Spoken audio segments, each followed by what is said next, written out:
آج ہمارا یہ جو حشر ہو رہا ہے پوری دنیا کے اندر ہم ستائے جا رہے ہیں، مارے جا رہے ہیں، اس کا صرف واحد مقصد، واحد وجہ یہی ہے کہ آج ہم اور آپ قرآن و حدیث سے کوسوں دور ہیں۔ جس دن ہمارا رجحان، ہمارا ذہن، ہمارا نظریہ، ہمارے افکار و نظریات قرآن و حدیث سے جڑ جائے گا، انشاءاللہ ہم بھی پرامن ہوں گے۔ الحمدللہ وکفى وسلام علی عباد الذین اصطفى، اما بعد، اشهد ان لا اله الا الله وحده لا شريك له واشهد ان محمدا عبده ورسوله۔ قال الله تعالى في كلامه المجيد والفرقان الحميد: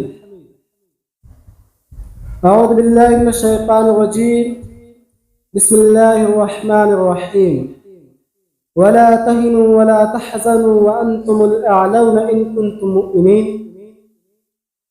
وقال تعالى في مقام آخر: فإن آمنوا بمثل ما آمنتم به فقد اهتدوا، سورة بقرة۔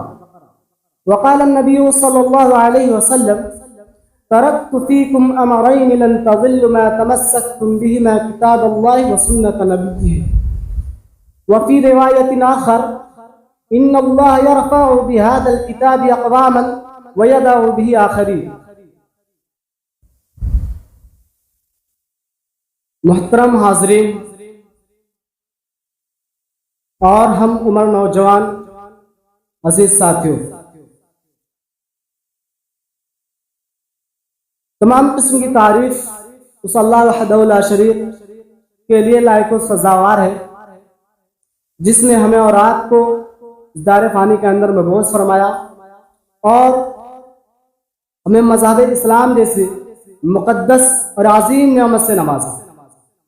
بعد درود و سلام ہو تمام انبیاء اکرام پر، خصوصاً ہمارے نبی جناب محمد عربی صلی اللہ علیہ وآلہ وسلم۔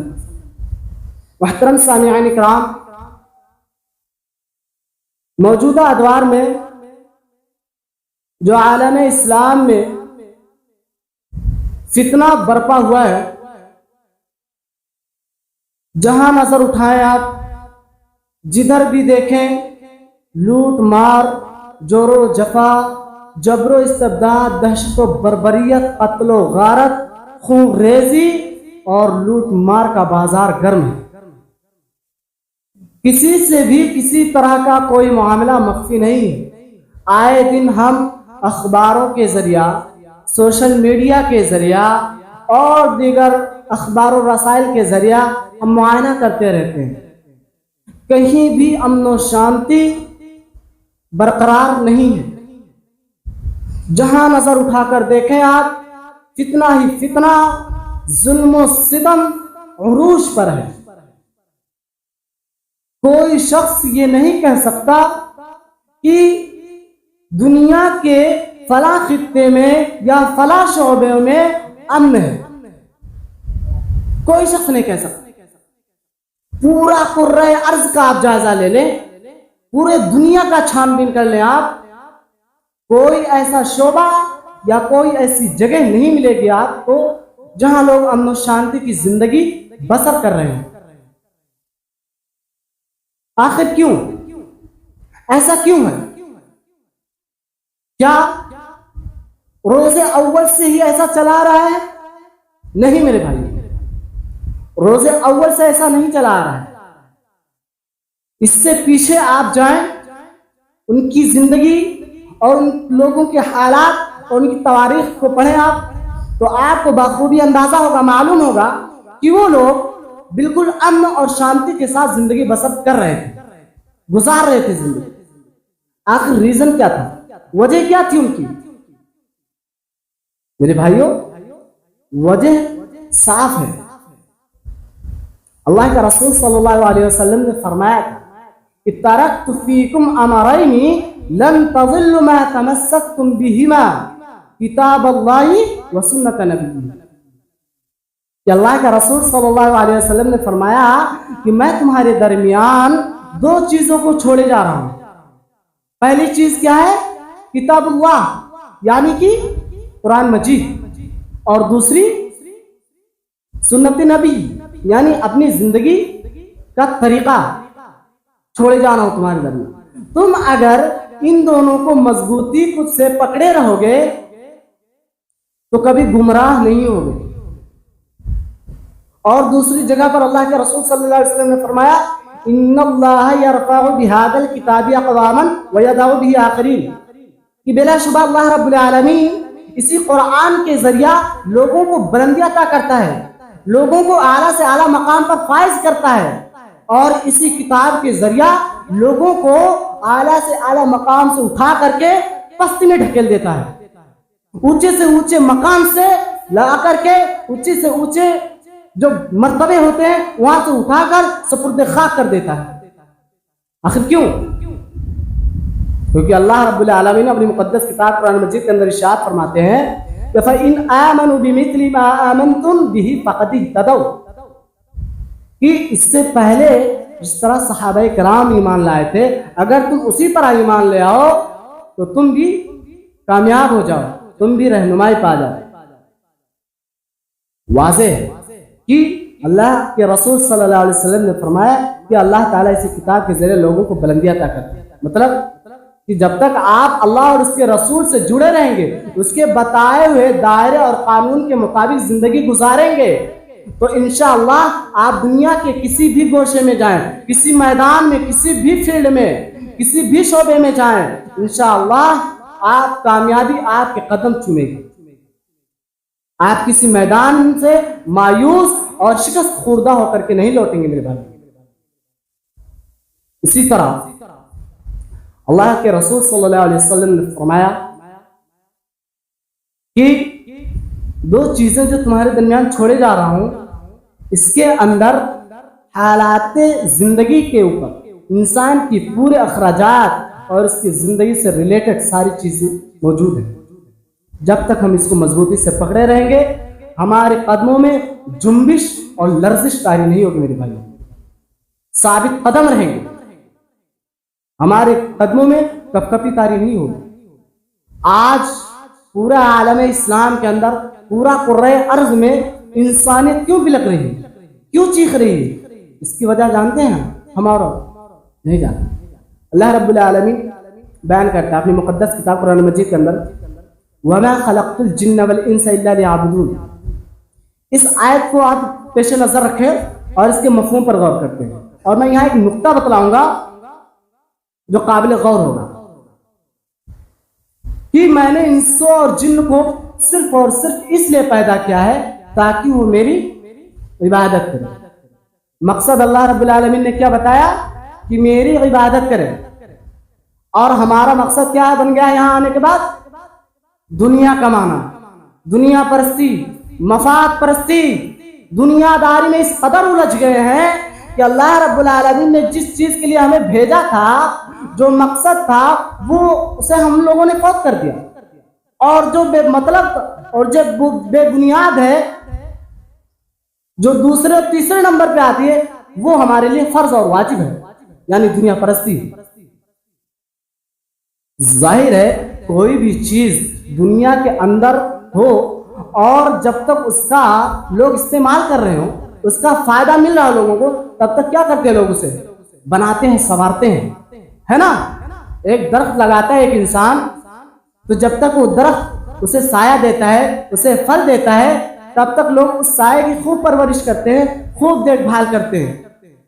لیکن جیسے ہی وہ درخت پھل دینا بند کر دے، سایہ دینا بند کر دے، سوکھ جائے، تو کیا کرتے ہیں لوگ؟ کاٹ چھاڑ دیتے ہیں درخت کو، کاٹ چھاڑ کر کے کیا کرتے ہیں؟ بھٹی میں ڈال کر کے جلا دیتے ہیں، یا ٹھنڈی کے موسم میں تاپ لیتے ہیں۔ یہی اس کا اثر ہوتا ہے۔ جب اس کی حیثیت اور اس کا مقصد ختم ہو جائے تب اس کا کیا اثر ہوتا ہے؟ لوگ کاٹ چھاڑ کر کے بھٹی میں ڈال دیتے ہیں یا جلا کر تاپ لیتے ہیں۔ ایسے ہی انسان کا ہے، جب تک انسان اپنا مقصد سمجھتا تھا، اللہ اور اس کے رسول سے جڑا ہوا تھا، ذکر و اذکار مشغول تھا، تب تک اللہ رب العالمین نے اس کی خوب دیکھ بھال کی۔ جیسے ہم سے پہلے 1400 سال پیچھے جائیں، صحابہ کرام، اسلاف اور تبع تابعین کا دور دیکھیے، اللہ رب العالمین نے کیسے ان کی مدد کی، غیبی مدد کی۔ کیسے لوگ قرآن میں رہتے تھے؟ کیونکہ ان کے اندر قال اللہ و قال رسول کی تاثیر اور ایمان کا جذبہ، ایمان کی حلاوت تھی ان کے اندر۔ دنیا پرستی ہماری طرح ان کے اندر نہیں تھی۔ اگر ہماری طرح ان کے اندر بھی دنیا پرستی ہوتی تو وہ بھی اسی طرح ظلم و ستم سے دوچار ہوئے ہوتے. ہم تک اسلام پہنچتا ہی نہیں. آج ہمارا یہ جو حشر ہو رہا ہے پوری دنیا کے اندر، ہم ستائے جا رہے ہیں، مارے جا رہے ہیں، اس کا صرف واحد مقصد، واحد وجہ یہی ہے کہ آج ہم اور آپ قرآن و حدیث سے کوسوں دور ہیں. جس دن ہمارا رجحان، ہمارا ذہن، ہمارا نظریہ، ہمارے افکار و نظریات قرآن و حدیث سے جڑ جائے گا، انشاءاللہ ہم بھی پرامن ہوں گے.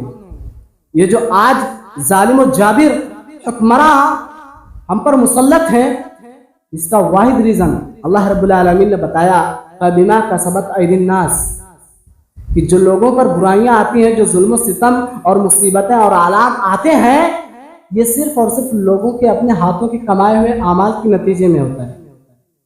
جو انسان عمل کرے گا جیسا، اس کے سامنے وہ ایسا ہی پائے گا.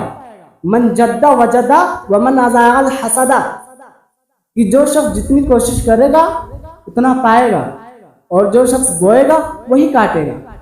تو آج ہم جو عمل کریں گے ہمارے سامنے وہی آئے گا.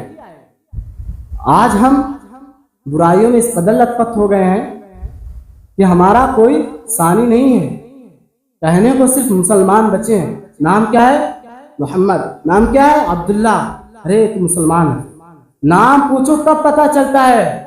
اللہ خیر کرے ایسے مسلمانوں کی، ورنہ شعر و شعار، پہناوا اڑاوا، تہذیب و ذوقتہ بالکل یہود و نصارہ جیسا. چہرے پہ داڑھی نہیں، مونچھ اتنے بڑے، ہاتھ میں کنگن، دھاگے، اور بال سائڈ سائڈ سے کاٹ کر کے اوپر چبوترا بنوا لیتے ہیں. یہودیوں یہ مغربی کلچر نہیں ہے تو اور کیا ہے میرے بھائی؟ اور ہم یہ سارے اعمال کر کے اور یہ سوچتے ہیں کہ اللہ تعالیٰ ہمارا جو ہے غیبی مدد کرے. اللہ تعالیٰ ہماری سنتا ہی نہیں ہے. ہم تو بہت مظلوم ہیں. اللہ کے بندے ہم مظلوم کہاں ہیں؟ ہم بھی تو عیاشی میں ڈوبے ہوئے ہیں. ایک واقعہ بتلاتا ہوں، ایک مثال کے ذریعے میں آپ لوگوں کے ذہن میں بات ڈالتا ہوں. مثال سے بات پوری طرح واضح ہو جائے گی. واقعہ یوں ہے کہ ایک چرواہا ہوتا ہے، اور چرواہا جو اپنی بکریوں کو، اپنی چوپایوں کو لے کر کے روزانہ چرانے کے لیے ریگستانی ایریا میں چلا جاتا ہے، ریگستانی جگہ میں خوب دور.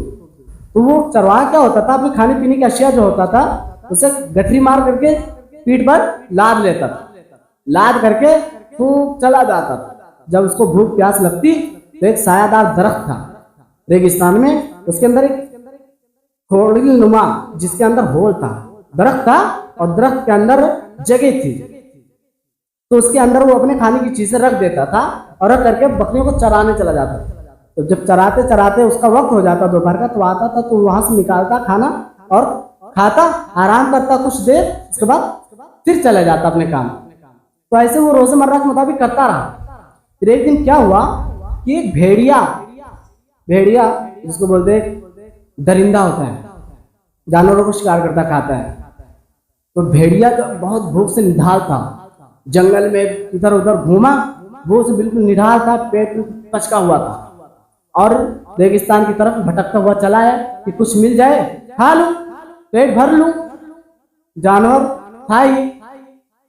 بھٹکتے بھٹکتے آیا تو اس وقت جو چرواہا تھا وہ بنوا کر کے کچھ خوشبودار چیزیں لایا، اچھا اور لذیذ کھانا لے کر آیا. تو اسی درخت کے اس کے اندر رکھا ہوا تھا اس میں. تو اس کے ناک میں جب خوشبو پہنچی بھیڑیے کے، تو سوچا کہ خوشبو کہاں سے آ رہی ہے، کیونکہ جانوروں کے جو سونگنے کی طاقت ہوتی ہے مردوں سے، ہم انسانوں سے زیادہ ہوتی ہے. تو سونگتے سونگتے اس جگہ پہنچ گیا. اب بھوک تو لگی تھی اس کو، عقل کام نہیں کر رہی تھی. گھس گیا کھوڑی کے اندر، جو درخت تھا اس کے اندر اپنے آپ کو ڈالا، خوب اندر گیا. بھوک تو لگی تھی، خوب کھایا، کھاتا گیا. لیکن جب پیٹ بھر گیا تو ظاہر ہے کہ جب پیٹ بھرے گا تو پیٹ پھیلے گا بھی. کہاں چپٹا ہوا تھا پیٹ، جانے کو چلے گیا اندر آرام سے. لیکن جب پیٹ بھر لیا، کھا لیا اس کا پورا کھانا، تب اب نکلنے کا جب ہوا تو نکل ہی نہیں پا رہا. تو اب اسی میں پھنسا ہوا تھا. خوب شور شراپا مچایا، خوب آوازیں دی. اس کے جو سردار تھا وہ آیا، کہا کہ اس کو نکالو. تو اس کے ساتھیوں نے اس کو خوب کوشش کی نکالنے کی، لیکن ناکام رہے، نہیں نکال پائے۔ تو اس کے سردار نے کہا کہ اس کو چھوڑ دو، یہ جتنا کھایا ہے جب تک اتنا نکل نہیں جائے گا یہ وہاں سے نہیں نکلے گا۔ اب کیا ہوا، سب لوگ بیٹھ گئے آرام سے۔ چرواہا آیا لاٹھی لے کر کے، بکریاں چراتا ہی تھا، لاٹھی لے کر کے آیا، دیکھا بھیڑیا اس کے اندر اٹکا ہوا ہے، سارا کھانا اس کا کھا کر کے۔ اب وہ اٹھایا سوٹا اور دہ مار آگے پیچھے جہاں پایا دہ مار، بھوک سے تو تھا ہی نہیں ڈال، اس کا کھانا کھایا اس میں پڑا ہوا تھا، دہ مار آگے پیچھے مارتے مارتے جو جتنا کھایا تھا سب نکال لیا اس کا، کچھ منہ سے نکلا کچھ پیچھے سے نکلا، جہاں سے راستہ ملا تہاں سے نکلا، سارا کھانا ادھر ادھر سے نکل گیا۔ پھر وہی حالت ہوئی، دبلا پتلا ہو گیا، نکلا ہاتھتے ڈاپتے بھاگا جنگل کی طرف۔ کیا پتہ چلا اس واقعے سے کیا نصیحت ملتی ہے ہمیں، کہ جو انسان جتنا عمل کرے گا اس کے مطابق اس کا محاسبہ ہوگا، اگر برا کرے گا تو اس کے سامنے ہوگا۔ ظاہر سی بات ہے اس نے جتنا کھانا کھایا تھا جب تک اس کا پورا نکل نہیں گیا تب تک نکلا نہیں وہاں سے۔ تو ایسے ہی جتنا ہم بدعمالیاں کریں گے اور ہم اللہ سے غافل رہیں گے، قرآن و حدیث سے بالکل کوسوں دور رہیں گے، ذکر و اذکار سے دور رہیں گے، رمضان کا مبارک مہینہ پاتے ہوئے اس کی قدر و منزلت کو نہ سمجھتے ہوئے، اس کی اہمیت کو بالائے طاق رکھتے ہوئے ہم بالکل اس سے مستثنا رہیں گے، تو ظاہر ہے کہ اللہ رب العالمین ہم سے تو راضی ہونے والا نہیں، ہم سے خوش تو ہونے والا نہیں ہے کہ ہم شوق منائیں، ہم خوب عیاشیاں کریں، خوب رنگ رلیاں منائیں، عیاشیوں میں ڈوبے رہیں، اور ہم یہ امید لگائے رکھیں کہ اللہ رب العالمین تو ہے ہی ہمارے لیے، وہ تو ہم پر مہربان ہے ہی۔ اگر اس طرح کی امید لگائیں تو سوائے بیوقوفی کہ اور کچھ نہیں میرے بھائی۔ پہلے آپ اللہ کی عبادت کریں، اس سے جڑیں، اس سے معافی مانگیں، اس سے توبہ کریں، توبہ طلب کریں، اس کے بعد آپ امید لگائیں، انشاءاللہ آپ کی امید رائگاں نہیں جائے گی۔ کہنے اور بتانے کا مقصد صرف اور صرف یہ تھا کہ انسان جب تک اپنے نیک اعمال کو وسیلہ نہیں بنائے گا، اپنے نیک اعمال کے ذریعہ اللہ تعالیٰ سے مدد طلب نہیں کرے گا، تب تک اس کو مدد حاصل ہونے والی نہیں ہے میرے بھائی۔ آج کل دیکھیے کوئی بھی ہو، چاہے اس دیش کا ہو یا کہیں بھی ہو، جہاں دیکھو تہاں مسلمان مارے جا رہے ہیں۔ آخر کیوں؟ چلیے مان لیتے ہیں کہ مسلمان ہی کیوں مارے جا رہے ہیں، کیونکہ حق پر بھی تو یہی ہیں، تمہارے بھی تو یہ جائیں گے۔ سب سے پہلی چیز ہمیں اپنے بدعمالیوں کو چھوڑنا ہوگا، جو برے اعمال ہیں ان کو بالکل چھوڑنا ہوگا سرے سے، اس کے بعد ہی کچھ ہوگا مانا۔ وقت کی قلت اور اس کی نزاکت کو سمجھتے ہوئے میں اپنی بات کو یہیں ختم کرتا ہوں۔ اللہ رب العالمین سے دعا ہے کہ الہ العالمین ہمیں نیک اور اچھے اعمال کرنے کی توفیق عطا فرمائے۔ الہ العالمین ہمارے اندر جو کمیاں ہیں، برائیاں ہیں، کوتاہیاں ہیں، الہ العالمین تو ان کو دور کر دے اور ہمیں چست اور نشیط بنا دے، تاکہ ہم زیادہ سے زیادہ تیرے ذکر و اذکار کر سکیں۔ الہ العالمین ہمارے درمیان جو زندہ تھے، الہ العالمین اب وہ اس دنیا سے جا چکے ہیں، اگر وہ تیرے عذاب کے مستحق ہو گئے ہوں تو الہ العالمین تو ان کو اس عذاب سے نجات دے دے اور ان کے قبر کو نور سے بھر دے۔ الہ العالمین جب تک ہم کو اس دنیا کے اندر زندہ رکھ، ایمان پر زندہ رکھ، اور جب ہمارا خاتمہ ہو تو ایمان بالخیر پر ہو۔ آخر دعوانا الحمدللہ رب العالمین۔ السلام علیکم ورحمۃ اللہ وبرکاتہ۔